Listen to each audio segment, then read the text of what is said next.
Ang kwentong ito ay hango sa totoong buhay. Mula ito sa isa nating kabayan na itago na lamang natin sa pangalang Magno, taong 1993, Negros. Sa liblib na bahagi ng bayan kung saan malawak na kagubatan at bulubundukin ang matatanaw, makikita ang kubo ni Magno. Mag-isang binubuhay ang kambal na anak. Ilang taon na rin ang lumipas magmula nang pumanaw ang asawa. Siya ang naiwan para alagaan ang mga ito. Gusto sanang humingi ng tulong sa biyanan, pero may pag-aalangan dahil hindi magkasundo. Simple lamang ang pamumuhay. Pamumutol ng kahoy na binebenta sa tablerya. Kasama ang 4 na taong gulang na mga anak. Saan man magpunta, dahil hindi pwedeng maiwan sa tahanan ng sila lang. Walang malapit na kapitbahay, kung kaya't walang mapagbibilinan. Lumaking malusog ang mga bata. Kahit na minsan sabaw ng sinaing lamang ang iniinom sa mga panahon na nauubusan ng gatas. Inuuna niya ang mga ito para lang hindi magutom. Kumpleto sa bakuna at iba pang papeles. Kahit ilang oras lalakarin marating lamang ang bayan. Hindi magastos. Sinanay na rin ang sarili sa pagtitipid kung kaya't may naiipon kahit papano. Sa paglipas ng panahon, napansin ni Magno na merong kakaiba sa balat ng isa sa kambal. Natutuyot. Lumilikha na parang kaliskis ng ahas. Namumula din ito at panay ang kamot ng bata. Nung una inisip na baka nagkataon lang na nangangati. Sunod-sunod din ang pagsama ng mga bata sa kakahuyan kung saan siya namumutol ng puno. Hindi maiwasang maglaro ng mga ito at panay pitas ng kung ano-anong dahon. Kagad hinugasan ng tubig ang bahagi para mawala ang kate. Gumana naman ang pamamarang ito. Ang problema, hindi lang isa kundi ang magkambal na ang nakaranas ng ganong karamdaman sa paglipas ng mga araw. Ang isa ay nangangati na rin, salitan sa pagsumpong, at kapag nangyayari hindi matigil sa pag-iyak. Wala siyang alam sa gamutan, hindi kilala ang mga lamang gamot na pwedeng ipanglunas. Ang nagawa lamang, patahanin ang mga anak. Matatahimik din naman pero ilang oras pa ang dadaan. Nang mga sumunod na araw lumala ang karamdaman, nangihina ang mga bata, namamaga ang balat, klarong-klaro ang kaliskis ng ahas. Pansamantalang huminto sa pagtatrabaho, lahat ng naipong pera ay hinugot mula sa alkansya sa paghahanap ng manggagamot. Ilang araw din ang paglalakbay bago nakatagpo. Kagad silang inasikaso. Duda pa si Magno dahil sa dami ng nakapila sa labas. Siya pa ang inuna. Naglabas ng pera si Mang Magno na siyang pumukaw sa atensyon ng manggagamot. Tinitigang mabuti ni Magno ang pamamaraan. Nakampante ng makitang maayos. Nagpakulo ng samot-saring dahon at saka pinainom sa mga bata. Sinuri ang balat. May kung anong likidong pinahid. Inihipan pa ng salita. Pinagpahinga ang kambal pagkatapos. Siya naman ang binalingan ng pansin. Iyo, etong mga anak mo, hindi normal na karamdaman ang iniinda. Sa katunayan, hindi nga dapat danasin ng tao yan eh. Depende na lang kung gustong paglaruan ang buhay nila. Wika ng manggagamot. Si Perto. Bakit naman ho? Ano bang ibig niyong sabihin? Anong depende kung paglalaroan ang buhay nila? Kung titignan mabuti ang mga sugat nila, biktima sila ng barang. Sa tanang buhay ko bilang manggagamot, sila ang pinakabatang pasyente ko sa barang. Matanong ko lang, mahilig ka bang mangialam sa buhay ng may buhay? Ganito kasi madalas ang rason kung bakit nababarang ang tao eh. May kasalanan. Pinaghihigantihan sa pamamagitan ng barang. Natahimik si Mang Magno at nag-isip. Kagad ding sumagot dahil walang maalalang nakaaway o nakasagutan. Ang ruta ng buhay. Tahanan, trabaho, tahanan at trabaho lamang. Ni hindi magawang makipag-usap sa mga kakilalang nakakasalubong sa daan. Wala po talaga akong matandaan, Manong. Hindi po kaya nagkamali lang. Ibig sa ibang tao, saan ako tumama ang barang? Posible ho ba ang ganon? Mangmangang mambabarang kung ganyan. Kung mamalasin, posibleng aksidente ang lahat. Pero hindi sa sitwasyong ito. Mailalagay natin sa hanay na mataas na uri ng barang. Kaya iba yung pag-iingat ang proseso ng ritual, maging sa taong papatamaan. Sa hinuha ko, meron kang naapakang tao o hindi kaya baka asawa mo. Hindi lang matandaan o baka naman, pwedeng napagdiskitan ka lang kahit wala kang ginagawang mali. Pwedeng dahil sa inggit. Ganun kasimple. Nagulantang ang mundo ni Magno. Hindi inasahang magriresulta sa ganito ang inakalang simpleng karamdaman ng mga anak. Binigyan siya ng gamot ni Perto. Nang mahimasmasa ng kambal, binaybay na ang daan pauwi. Sa paglipas ng mga araw, inatupag ni Magno ang mga bata. Alagang-alaga, asikasong-asikaso. Pinapainom ng gamot sa tamang oras. Ang sabi ng manggagamot, kapag naubos at wala nang iniinda ang kambal, senyales na tuluyang kumalas ang sumpa ng barang. Sinigurado nito na mabisa ang gamot at matatanggal ang anumang kumapit sa pasyente. Bagay na totoo naman. Sa kabutihang palad, pagkaubos ng gamot ay bumuti ang kalagayan ng mga bata. Pansamantalang kumuha ng tagapagbantay para makabalik sa pagtatrabaho. May natira pang ipon na pwedeng isuhol. Ilang araw din ang kontrata. Si Manang Belen ang kinuha. Matagal na itong kakilala ng yumaong asawa, siguradong mapagkakatiwalaan. At upang hindi malayo ang lalakbayin, siya mismo ang nagdadala sa mga bata sa tahanan nito. Malapit lang sa gubat kung saan siya namumutol, kaya pwedeng masilip ang mga anak. Sa pagpapatuloy ng trabaho, may nakatagpong magtotroso sa gubat. Matagal niya na itong napansin, pero ngayon palang nakasalamuha ng mamukaan. Madaling kausap, nag-alok pa ng makakain at maiinom. Marami na itong naputol, siya ay magsisimula pa lamang. Napag-alamang hindi lumad sa lugar, mula rin sa karatig bayan na napadpad lang dahil sa trabaho. Sa maiksing pag-uusap, nakapagpalagayan ng loob at bilang handog sa oras ni Magno. Hindi na siya pinaputol, binigyan na lamang. Aniya, sobra sa kanya ang natira. Tinanggap naman ito at sabay silang nagpunta sa tablerya upang ibenta ang mga puno. Pagkatapos, nagkayayaang mag-inuman sa kalapit na tubaan. Hanga ako sa kwento mo, iho. Ama ng 4 na taong gulang na kambal. Mag-isang tinataguyod ang mga anak. Mag-isang kumakayod. Walang kasalo sa sakripisyo dahil sa makabilang buhay na ang asawa. Pagpatuloy ka lang, hindi magtatagal siguradong bibiyayaan ka rin ng nakakataas. Marunong tumingin sa tawang Diyos kaya tiis-tiis lang. Makakainga ka rin. Ang akin lang naman, mapalaki ang mga bata na maayos. Mabigyan ng sapat na atensyon, pagmamahal, pag-aaruga. Hindi na ako mangangarap ng mataas. Ito lang naman ang hiling ko para sa kanila eh. Kung sabagay, tama ka nga naman. Lalo na sa buhay natin eh. Isang kahig, isang tuka. Pero ingatan mong mabuti ang mga anak mo. Wala makakapagsabi eh. Baka sila din na mag-aangat sa'yo sa sitwasyon.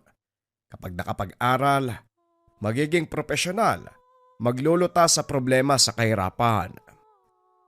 Natawa si Magno sa mga sinabi nito. Tinamaan na ng wisyo ng alak. Pagkatapos ng pag-uusap, naunang umuwi dahil malapit ng maggabi. Iniwasang gabihin sa daanan dahil may mga kasamang bata.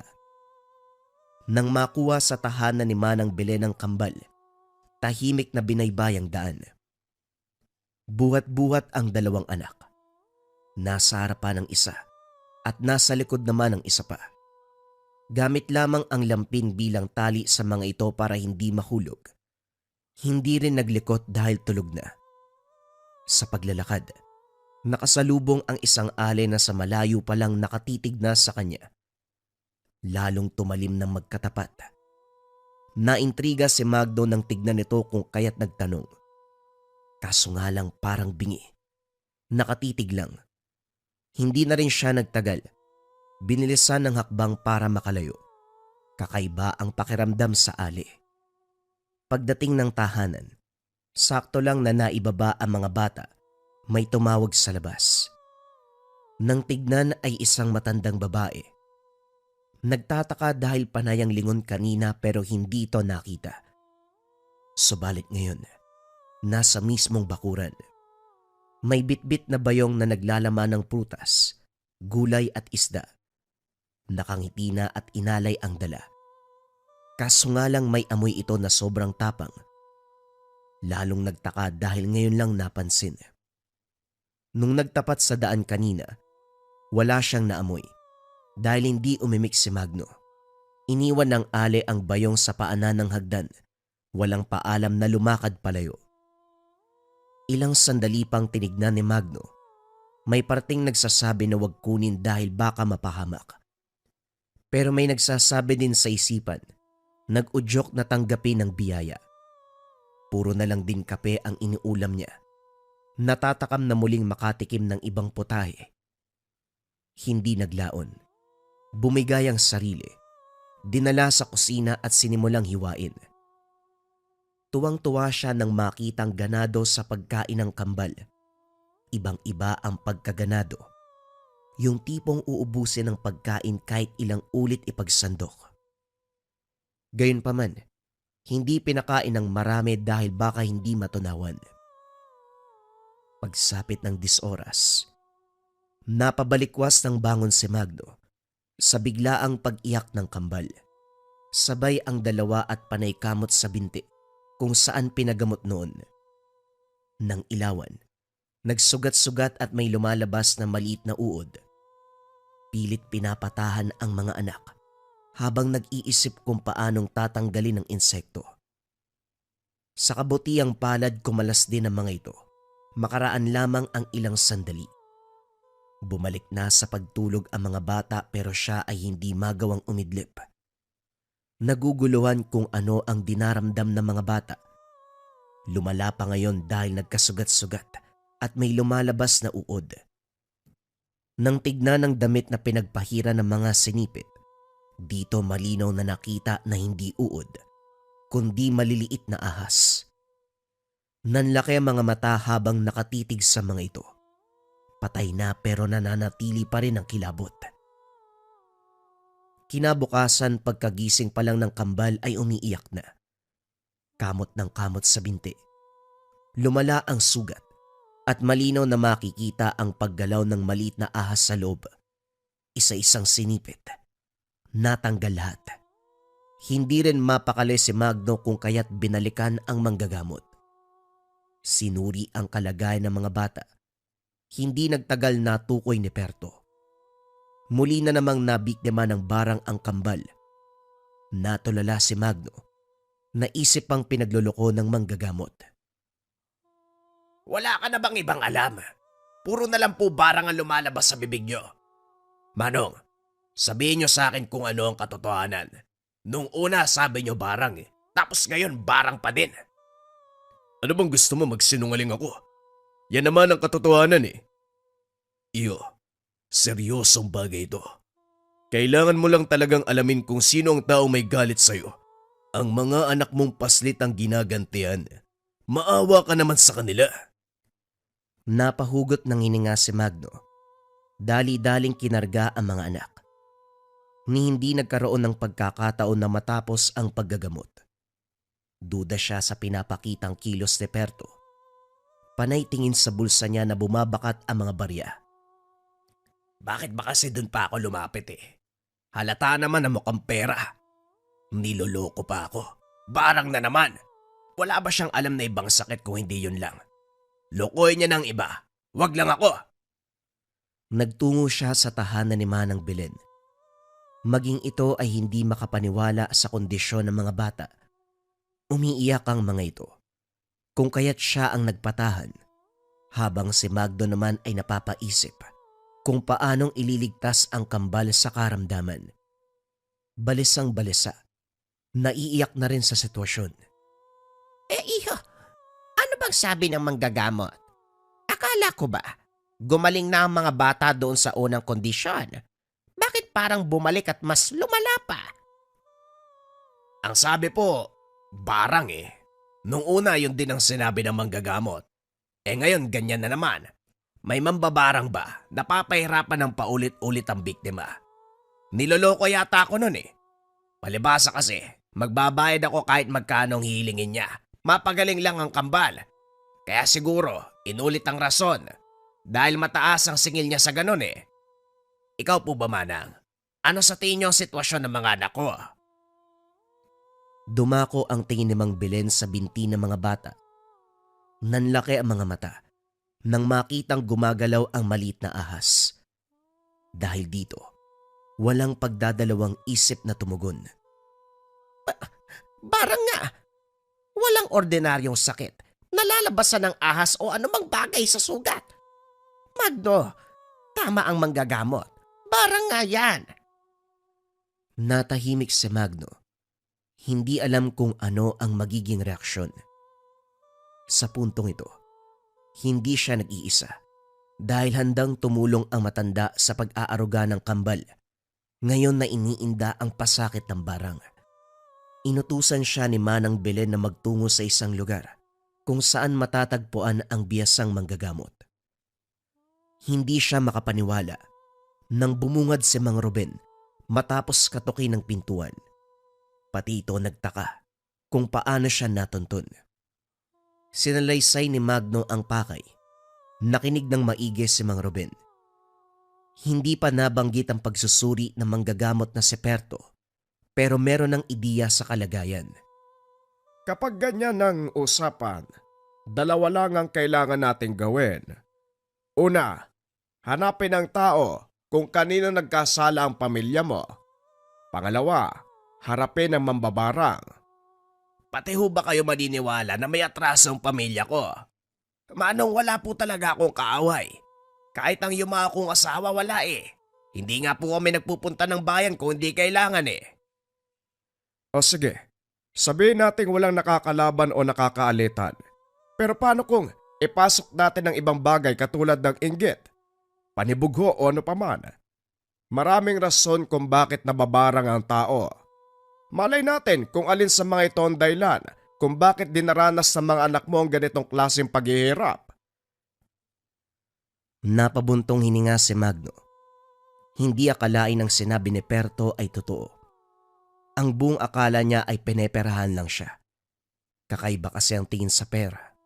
Gayunpaman, sinigurado ni Mang Ruben na mapaparusahan ng mambabarang kapag napatunayang walang atraso ang pamilya niya.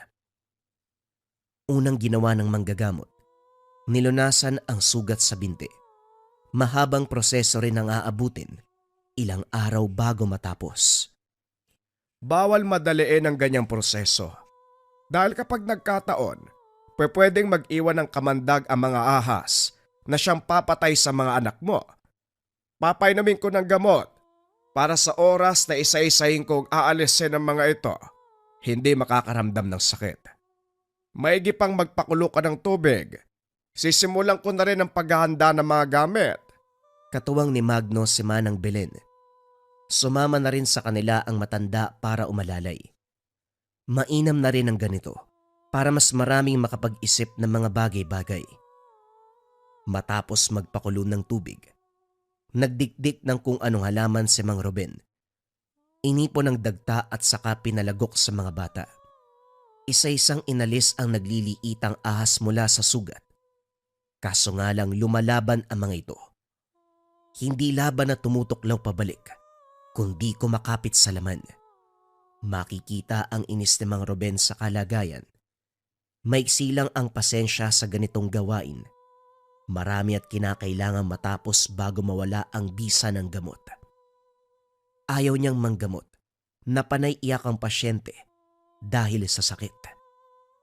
Nilapatan ng orasyon at kalaunan, unti-unting bumigay ang mga ahas.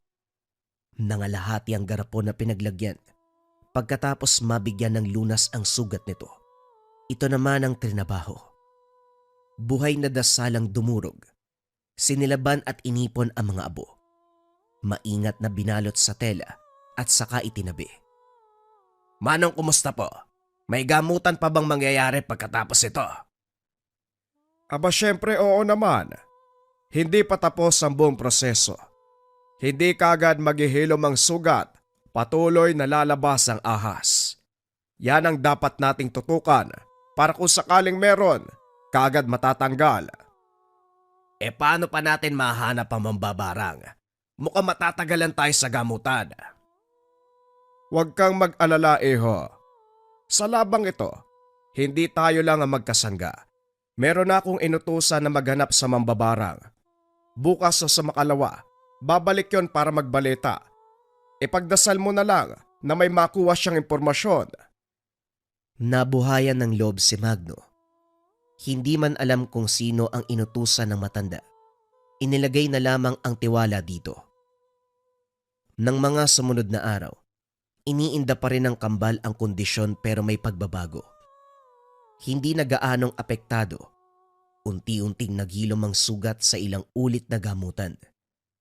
Sa ngayon, uusad na sa paghahanap ng mambabarang. 10 oras nang makarinig ng kaluskos mula sa labas. Bumangon si Magno sabay hugot ng itak. Sinundan ito ng ingay ng ahas. Nanatili sa tabi ng kambal habang alerto. Subalit laking gulat nang sitahin ni Mang Ruben. Pakibaba ng itak bago matakot ang kaibigan natin at baka hindi tayo sabihan ng nalalaman niya. Importanteng impormasyon ang hatid niya. Itago mo na yan, Magno. Natatakot siya sa ganyan. Kunot noong sinundan ng tingin ng matanda. Lumabas ito. Sinalubong sa bakuran ang malaking ahas.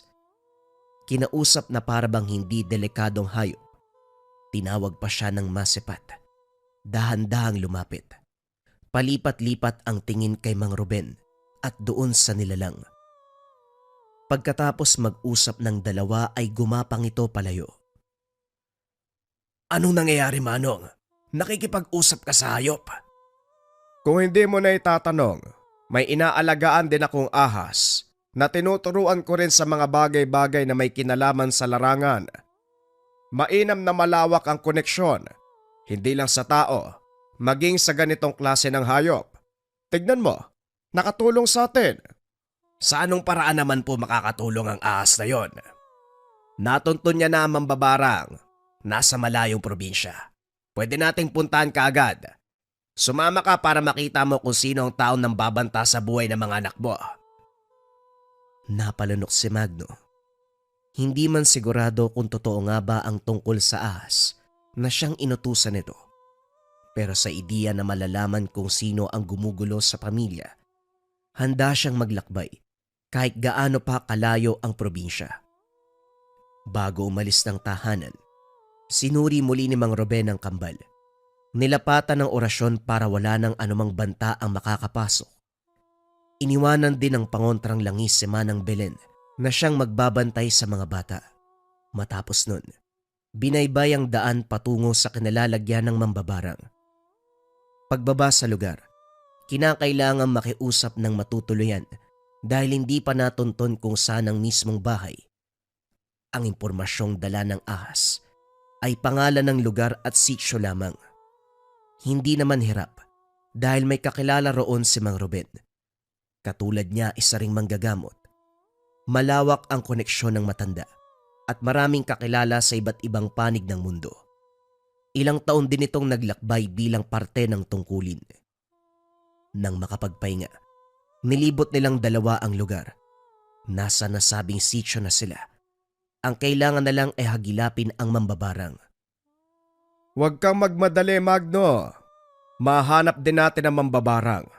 May pamamaraan ako para makilala siya. Libutin lang natin ang lugar. Kapag naamoy ko na, mauhuli natin yan. Tumango si Magno. Nag-ingat din sila sa lugar dahil matatalim ang tingin ng mga tao.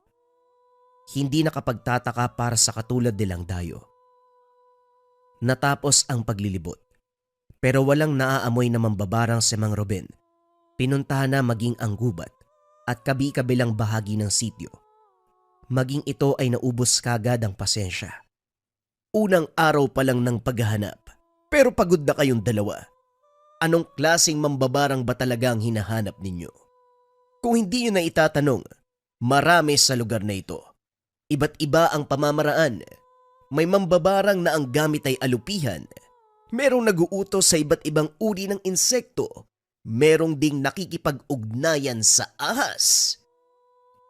Yan nga, yan ang mambabarang na hinahanap namin. May kakilala ka ba, Romulo? Tanong ni Manong Ruben sa kaibigang manggagamot, ang may-ari ng bahay na tinutuluyan ngayon. Nag-iisa lamang siya sa lugar na ito dahil mataas na uri ng barang. Hindi ko pwedeng banggitin ang pangalan dahil papantig ang tenga at malalaman niya na merong naghahanap. Mahirap siyang kalabanin dahil susunod ang mga alagad. Mamamatay kayo bago siya malapitan. May pamamaraan ako pero kailangang ikaw lang ang makakalam. Ruben, pasensya na.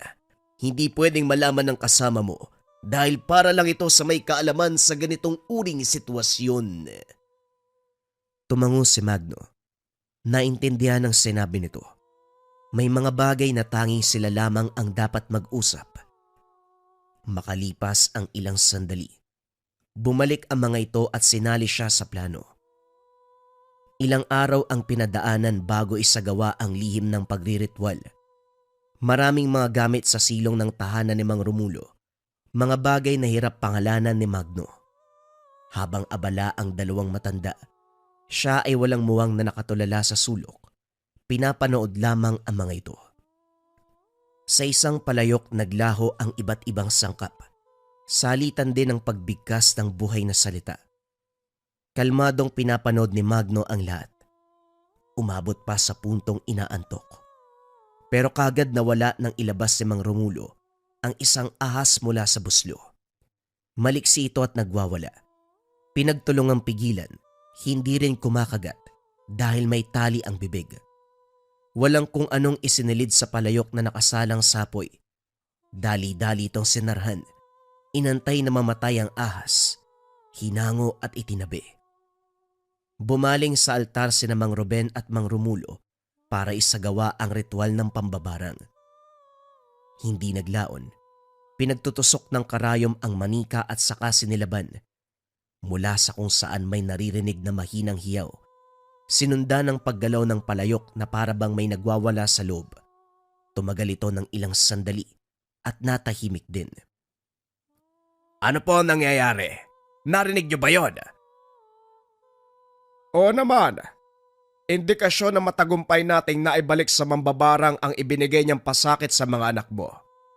Pero hindi doon nagtatapos dahil gusto ko makaharap ng mukaan at para makilala mo na rin. Siguro kapag nakita mo sa personal, maaalala mo ang koneksyon sa mambabarang. Kinabukasan, pagsapit ng hapon sumama si Magno kay Mang Ruben. Binaybay nito ang daan patungo sa kinalalagyan ng mambabarang. Sa malayong kagubatan, sa pinakamasukal na bahagi, kung saan naroon ang kuweba na sa unang tingin ay walang tao. Pero ang totoo, tirahan ito ng mga alagad ng kaliwa. Pagpasok bumungad kaagad ang grupo ng ahas. Dali-daling umatras si Magno, pero si Mang Ruben ay parang wala lang. Dinaanan ang mga ito. Pasimpleng tinaga ng itak at saka inapakan sa ulo. Pagkatapos, naabutan sa loob ang isang matanda. Nakaratay, nakabalot ang buong katawan. Nang maramdaman nito ang kanilang presensya, dahan-dahang bumangon. Nakaupo sa gilid ng papag, hindi nag-abalang lumingon. Kahit pala magtago sa liblib na bahagi, nahanap pa rin. Aba syempre naman, kahit magtago ka pa sa tumbong ng demonyo, matatagpuan pa rin kita. Walang yaka. Maging inosenteng mga bata dinadami mo sa kalokohan mo. Ano nga bang dahilan mo sa pambabarang sa kanila? Lumapit si Magno para makilala ang matanda. Naghintay kung kailan ito ilalantad ang sarili. Kung yan ang tanong mo, sasagutin ko. Wala rin akong kawala dahil pati ang kakayahan ko tinanggal mo. Tumayo ito at saka humarap. Nanlaki ang mga mata ni Magno nang makilala ang matanda. Walang iba kung hindi ang kapatid sa ama ng yumaong asawa. Kung tutuusin, mas matanda ito ng 20 taon na dati ring nagkagusto kay Ruben. Pormalang pag-uusap ng dalawa nung araw at nilinaw na imposibleng sila ang magkatuluyan. Matapos nun ay umalis sa lugar ang babae. Wala nang balita hanggang dumating ang puntong ito. Gloria, nagawa mong barangin ang mga anak ko. Ano bang ginawa nila sa'yo? Wala kang puso! Hindi mangyayari ang bagay na yan kung hindi mo pinili ang kapatid ko. Huwag mo kong sisihin dahil kasalanan mo ang lahat ng yan.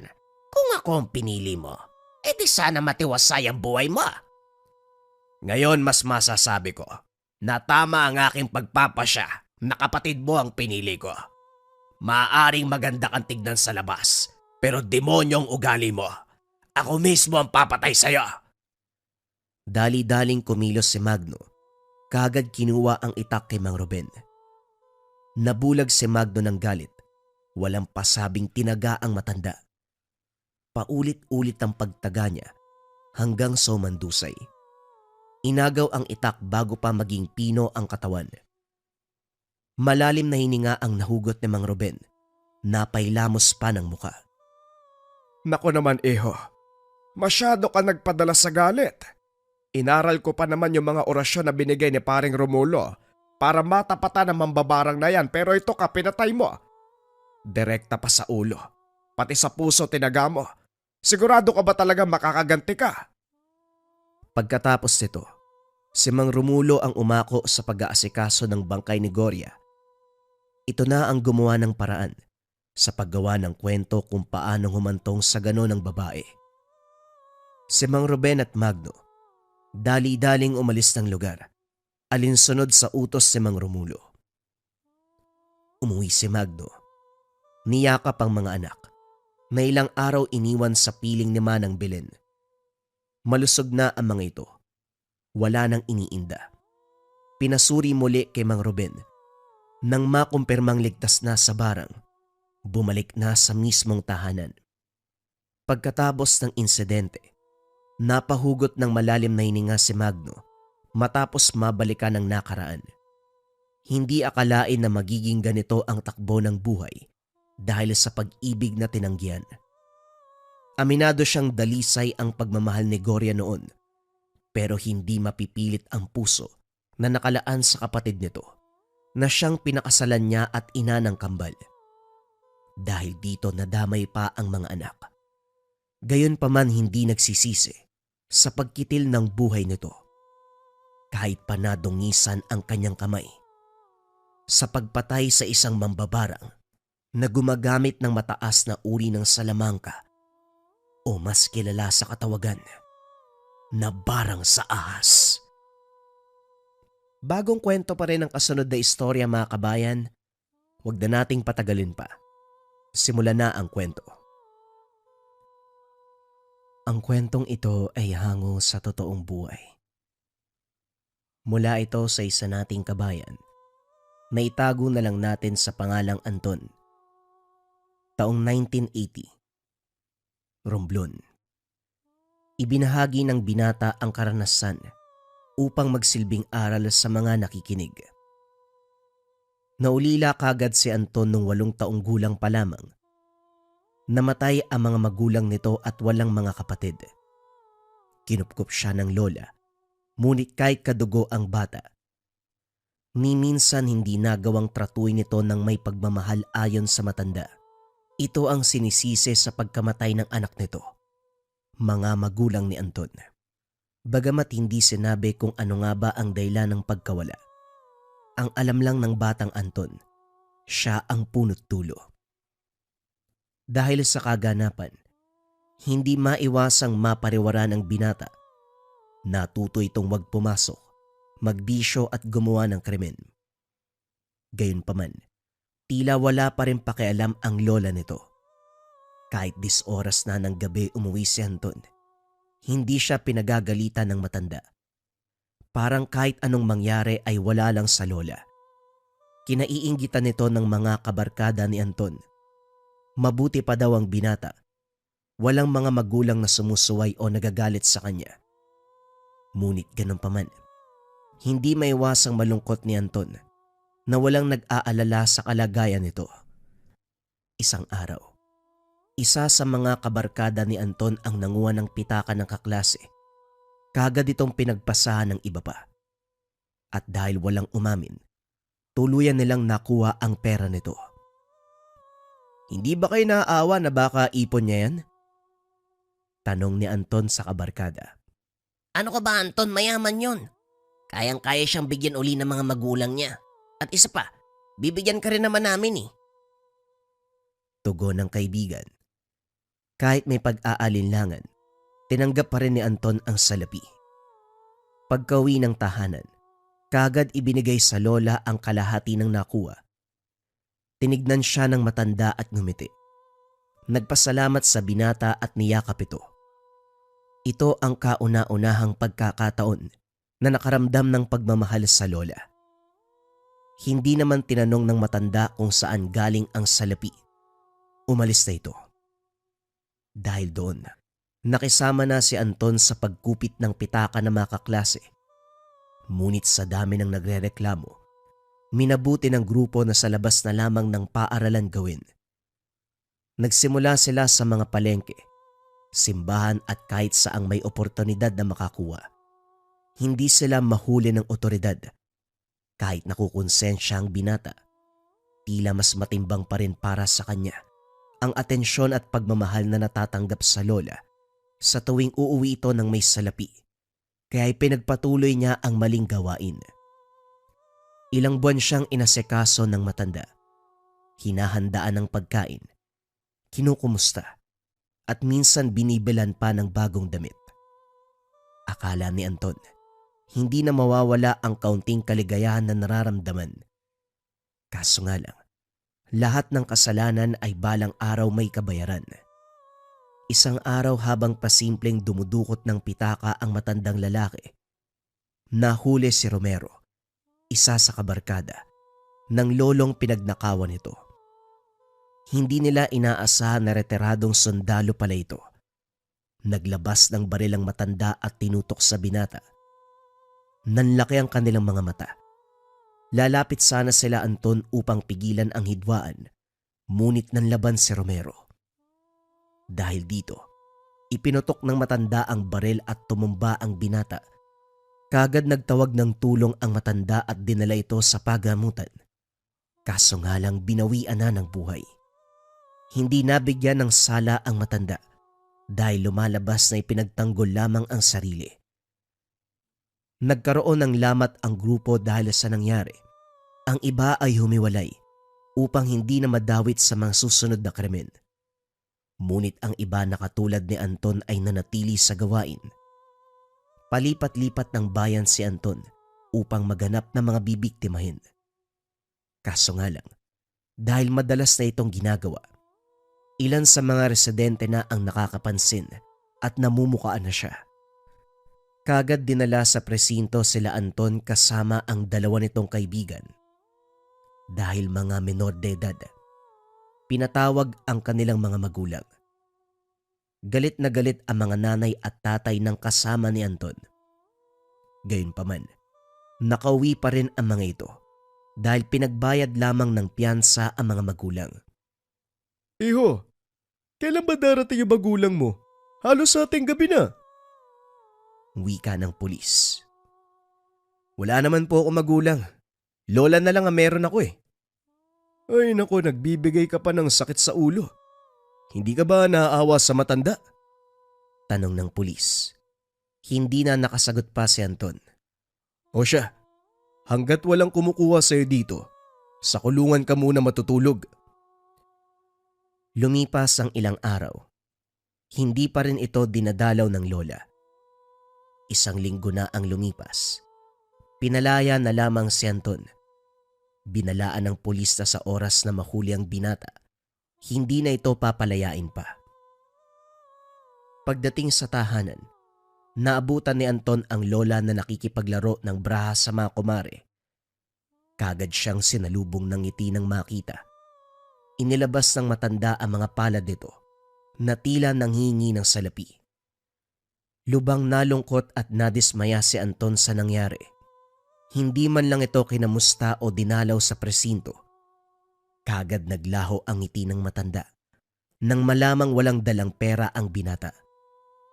Bumalik ito sa mga kaibigan. Hindi na pinansin pa ang apo. Umakyat sa silid ng binata. Sinarado ang pintuan. Hindi na napigilang maluwa ni Anton sa ginawa ng kanyang lola. Hindi niya maintindihan kung bakit gano'n na lamang ang buhay nito. Nagpatuloy ang panlalamig ng lola kay Anton. Nagsubok namang maghanap ng trabaho si Anton. Ngunit dahil hindi pa ito nakakapagtapos, walang lugar na tumatanggap sa kanya. Sinubukan ding mangingi ng tulong sa mga dating kaibigan. Ngunit dahil wala itong kakayahang magbayad, alam nila, hindi kayang bayaran ni Anton kung sakaling pahihiramin nila ito ng pera. Tuluyang tumigil sa pag-aaral si Anton. Ito noon ang oras sa paghahanap ng mapagkakakitaan. Ngunit marami nang nakakakilala sa pagmumukha ng binata, kaya naman hindi pinagkatiwalaan. Isang araw, habang naglilibot sa palengke, merong ginang na nawalan ng pitaka sa dagsaan ng mga tao. Kagad pinagbintangan si Anton bagamat hindi ito ang salarin. Kailan ka ba titino, iho? Pinagbigyan na kita noon eh. Huwag mo naman akong gawing mangmang. Pinagsisisihan ko na pinalaya pa kita eh. Hindi nga po ko yun, maniwala kayo. Wala naman akong ginawang masama eh. At sa tingin mo, bakit ako maniniwala sa isang kriminal? Oho, hindi ako perpekto at nagnakaw ako noon. Pero hindi ako nagsisinungaling ngayon. Hindi mo ba alam na kapatid ng sinungaling ang isang magnanakaw? Iisa lang yan. Hindi na sumagot pa si Anton. Alam niyang wala siyang kredibilidad upang patunayan na hindi nga ito ang nagnakaw kanina sa palengke. Tumayo na lamang ito at inilabas ang mga kamay. Tila sumusuko na sa mga pulis. Isisilid na sana sa selda si Anton nang biglang dumating ang kabaro nito. Nahuli na namin yung nagnakaw kanina. Wika ng isa pang pulis. Paano niyo naman nasabi na yan nga nagnakaw? Hindi itong binatang to. Ito ang ebidensya. Nasa bulsa pa niya yung pitaka nung ginang kanina. Palayain mo na yung batang yan, Rico. Hindi siyang salarin ngayon. Sabihin mo nga sa akin, bakit pumayag ka na ikulong na lang? Kahit anong sabihin ko, hindi naman kayo maniniwala sa akin. Anong laban ko sa inyo? Bukod sa wala akong kredibilidad, wala rin naman maghahanap sa akin kung sakaling ikulong niyo ko. Naawa si Rico sa binata ng mga panong iyon. Wari nito, napariwala lamang ang binata dahil wala itong gabay at hindi pa huli ang lahat upang maibalik ito sa tamang landas. Akala ni Anton, matapos asikasuhin ni Rico ang mga papeles, makakalaya at makakauwi na ito. Oh, saan ka pupunta? Teka, sandali po. Sa selda ba ako uli matutulog? Ano ka ba? Ang mga katulad mo, dapat maibigay sa tamang kinaukulan. Halata namang kulang ka lang sa gabay, kaya pinalista kita sa tamang programang makakatulong sa'yo. Matapos ng kaganapan, dinala sa institusyon si Anton. Halos 2 buwan itong nawala.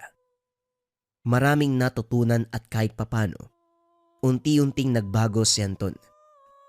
Pagkatapos ng programa, nagpasalamat si Anton kay Pulis Rico dahil sa tulong nito. Kahit papano nagkaroon ng gabay sa buhay. 18 years old si Anton nang mangyari ang lahat ng ito. Kahit papano, unti-unti na ring nagtiwala ang bayan sa binata. Kitang-kita naman ang pagbabago nito. Dahan-dahang nagkaroon ng panibagong buhay si Anton. Kahit papano, nakakapagbigay na ng pera si Anton sa lola. Kahit papano, may pakialam na itong muli sa binata. Bagamat nalulungkot, mas mabuti na ito kaysa sa wala. Isang araw, tinamaan ng matinding lagnat si Anton, kaya naman hindi ito nakapasok sa pinagtatrabahuan. Halos 2 linggo itong hindi makabangon, kaya't laking pangamba nito na hindi na mabibigyan pa ng salapi ang lola. Nung una, inaalagaan pa siya ng matanda. Gusto nitong gumaling kagad ang apo upang makabalik kagad sa trabaho. Ngunit nang mapagtantong hindi ito gagaling, iniwanan na lamang niya si Anton upang sumama sa mga kumare. Bagamat may sakit, tila nadurog ang puso ni Anton nang marinig niya kung paanong maliitin at insultuin siya ng kaisa-isang kadugo dahil hindi makapagbigay. Ang sabi ng matanda, wala itong silbi at hahayaan na lamang mamatay. Napaluha si Anton, kaya nagsumikap itong labanan ang karamdaman.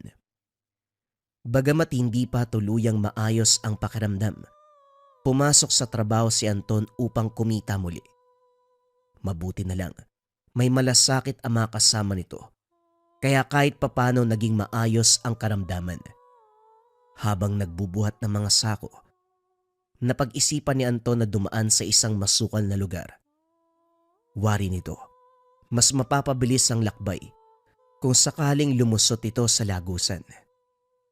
Bagamat masikip, masukal at medyo madilim ang daan, bukod pa sa mabigat ang bitbit, pinilit ni Anton na tawirin ang gubat na dinadaanan. Unti-unti nang dumilim ang kapaligiran, doon napagtanto ng binatang naligaw na ito. Wala itong dalang lampara o kahit anong maaaring pagkuna ng ilaw. Kinakabahan na si Anton dahil maaaring pagbintangan siyang ninakaw ang daladalang sako para sa mga pinagtatrabahuan. Nagpatuloy sa paglalakad ang binata, kaso nga lang hindi naging madali. Nakakarinig ng kaluskos, ingay at kung ano-ano pa si Anton sa paligid. Hindi niya napigilang madapa. Matisod pa paminsan-minsan, lalo na't kinakapa lamang nito ang paligid. Tumigil na muna ang binata sa paglalakad. Napagtanto nito, lalo siyang maliligaw dahil hindi makita ang daan. Umupo na lamang ito sa tabi, nanalig na magiging maayos din ang lahat. Halos ilang oras pa lang ang nakakalipas. Kagad nagising si Anton nang makarinig ng isang napakalakas na lagabog. Hinanap nito ang pinagmula ng ingay, ngunit madilim pa rin ang kapaligiran. Niyakap na lamang ng binata ang sakong bitbit at muling nanalangin na sana'y walang peligro o mabangis na hayop sa paligid. Matapos nun, hindi na nakatulog pa si Anton. Hindi niya maalis sa pakiramdam na tila may mga matang nakatingin sa kanya. Kinapa nitong muli ang paligid at nang maramdamang may malaking puno sa likod, dahan-dahan niya itong inakyat, dala-dala ang sako. Nagtamo siya ng sugat mula sa mga tinik. Gayunpaman hindi na lamang ininda ng binata ang sakit. Nang makakyat sa puno, nakaramdam ng bagyang ginhawa si Anton. Unti-unti na ring nakatulog. Nagising si Anton nang masinaga nito ng akala niyang sinag ng araw. Ginto ang ilaw na sumisilaw sa kanyang mga mata. Akala nitong umaga na, kaya naman naganda upang bumaba. Ngunit paglingon sa paligid, madilim pa rin ang lugar. Doon nakita ni Anton sa ibaba ng lupa ang isang tila gintong nakabaon sa lupa. Bumaba ang binata upang lapitan ang nagbibigay liwanag sa lugar. Habang hinuhukay ito sa lupa, tumambad ang napakalaking ginto. Hindi nito inaasahan ng laki, halos kasing laki ng baul. Tumingin siya sa paligid. Tinignan kung merong nagmamay-ari nito. Ilang minutong nagtalo sa isipan ng binata kung iuuwi ba o hindi ang natagpuan. Sa tulong ng gintong ito, maaaring magbago ang kanyang buhay. Nang lumiwanag na ang paligid, senyales na malapit nang matapos ang madaling araw, umakyat muli si Anton upang kunin ang sakong bitbit. Ngunit imbis na hanapin na lamang ang daan pabalik, tinanggal ni Anton ang laman ng sako at isinilid ang ginto. Gusgusin at puyat. Nakauwi ng tahanan ng binata at siguradong walang nakakaalam sa bitbit nito. Itinago sa ilalim ng kama ang ginto. Binalot ng maduming damit upang hindi ito mapakialaman. Pumasok sa trabaho si Anton at pinaliwanag sa mga katrabaho na nagkaroon ng problema kahapon kaya wala ng bitbit at ganun na lamang ang kanyang itsura. Maraming naawa sa binata. Pinagbigyan ito ng kanilang boss na umuwi. Pinagamot na rin si Anton at kahit hindi muna pumasok, binigyan din ng ilang araw. Lubos na nagpasalamat ang binata sa mga katrabaho, ngunit hindi maiwasang makonsensya.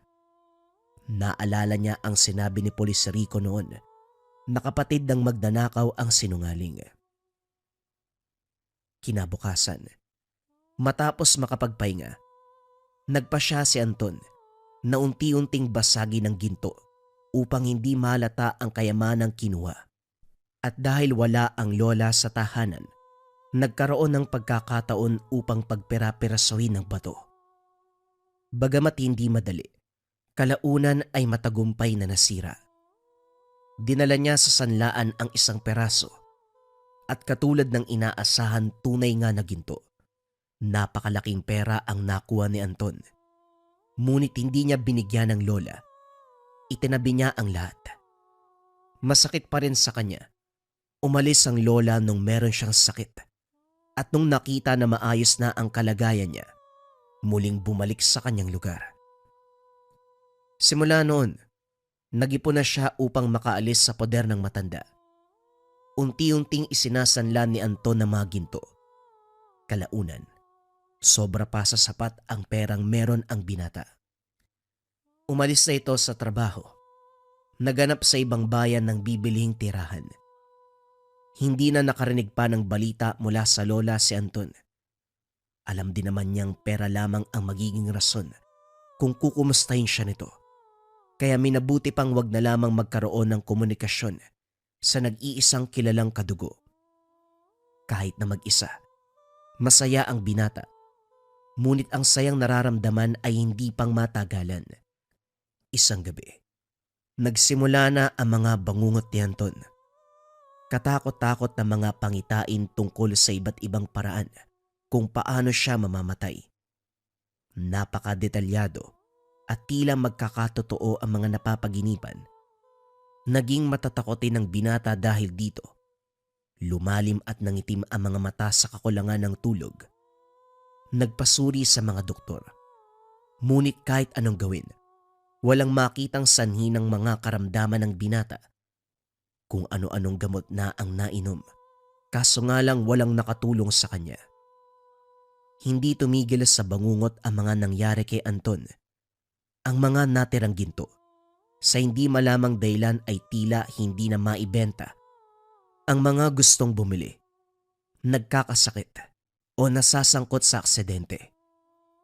Kalaunan, wala nang gustong makipagnegosyo sa kanya. Kumalat kasi ang balitang may sumpa ito. At bukod pa dyan, nagkakaroon na ng mga pantal, mga sugat at mga pasa ang binata. Halos naubos na ang perang naipon kakapagamot. Iba't ibang pagamutan na ang pinuntahan, ngunit pare-pareho lamang ang resulta. Maayos ang kalusugan nito ayon sa pagsusuri sa kanya. Hindi tumigil ang mga kamalasan sa buhay ni Anton. Ilang beses itong sinubukan na itapon na lamang ang mga natitirang ginto. Ngunit palagi itong bumabalik sa kanyang lugar. Umabot na rin sa punto na tatapusin na sana niya ang buhay upang matigil na ang paghihirap. Kaso nga lang hindi pa rin nagtagumpay.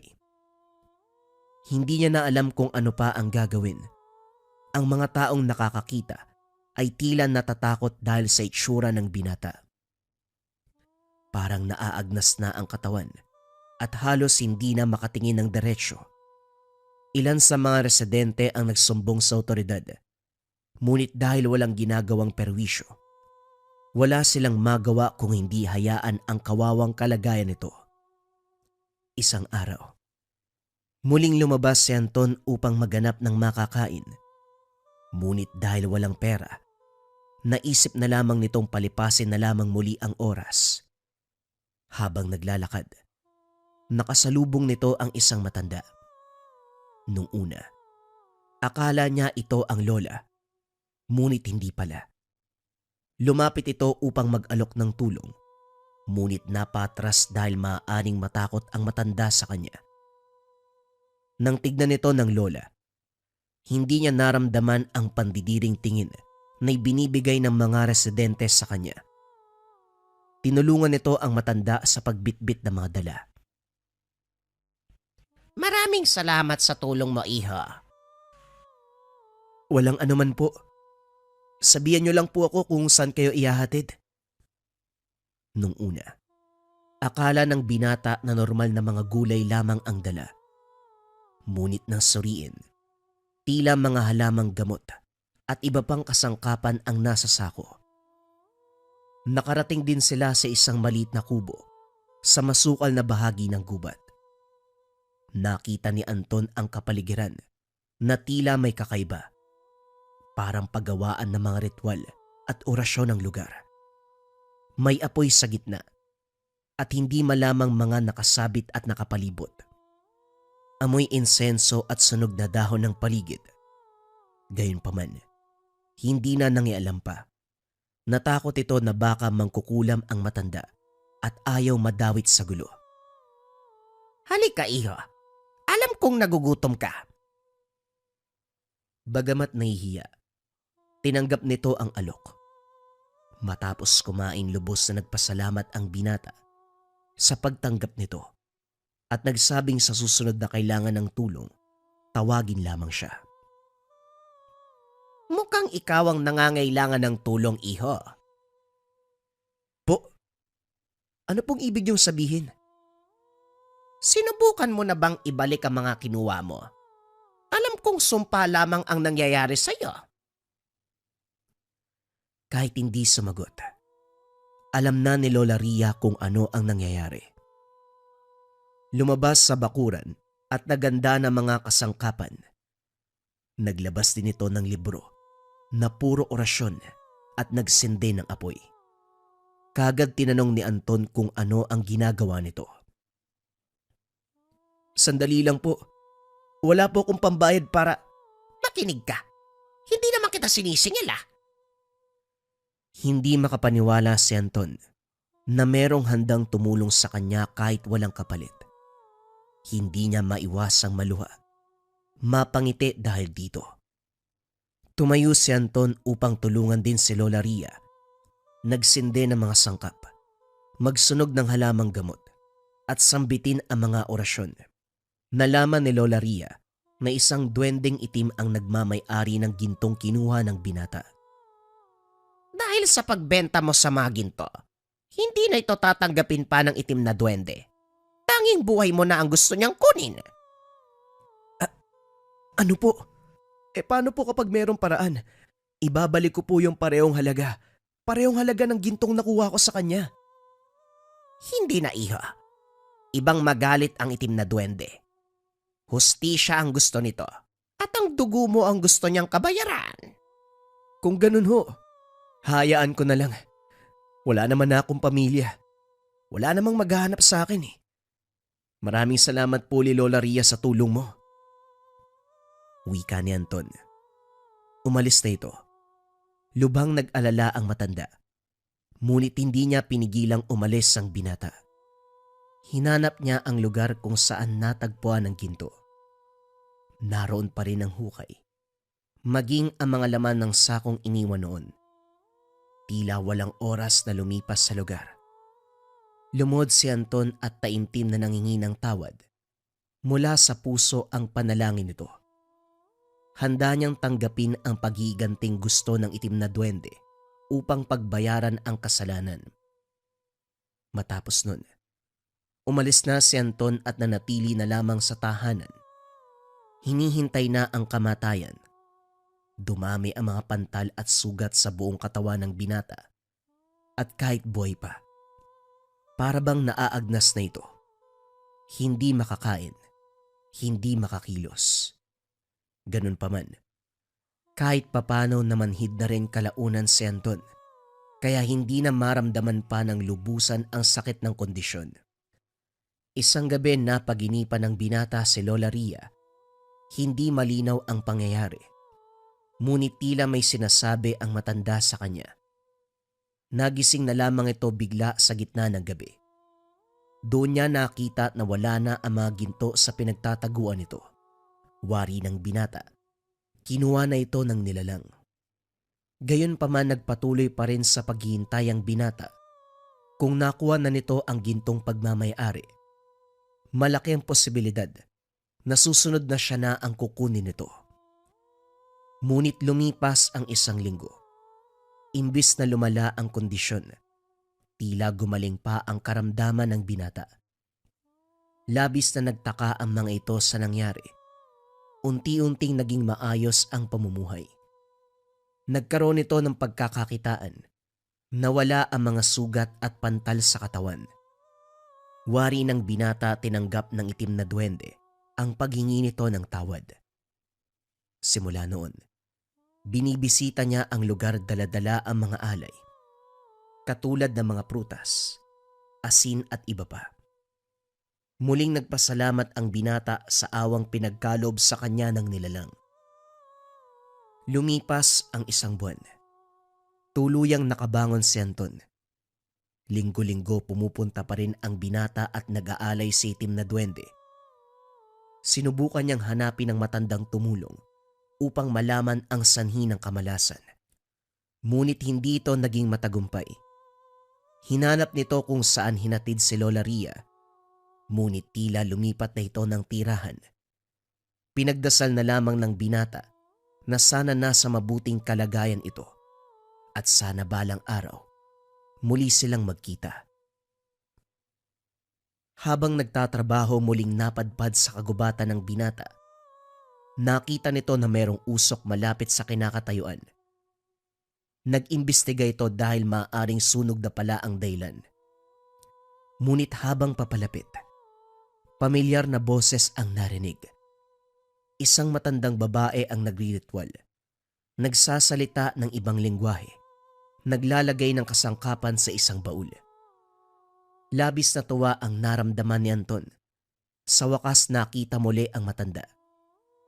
Aantayin sana nitong matapos kung ano man ang ginagawa ni Lola Ria. Ngunit nang makita ang binata, kaagad nitong binaba ang mga hawak at tumigil sa pag-oorasyon. Mabuti na lang at gumaling ka na. Ang tagal bago gumana ng orasyon ko. Pangontra sa pag-iiganti sa'yo ng duwende. Mukhang ayaw ka talagang patawarin. Hindi makapaniwala si Anton na si Lola Ria pala ang dahilan ng paggaling. Hindi tumigil ang matanda. Kahit sa oras na yon gumagawa pa rin ito ng paraan upang tumulong sa kanya. Bagamat hindi magkakilala, labis ang pagmamalasakit ng matanda sa kanya. Maigpit nitong niyakap ang manggagamot. Lubos na nagpasalamat at hindi na pigilang maiyak sa tuwa. Simula noon, sinamahan na nito ang matanda sa bawat gagawin. Inaral ang panggagamot at tumulong sa bayan. Hindi naman ito pinabayaan ang mga biyayang pinagkalob sa kanya.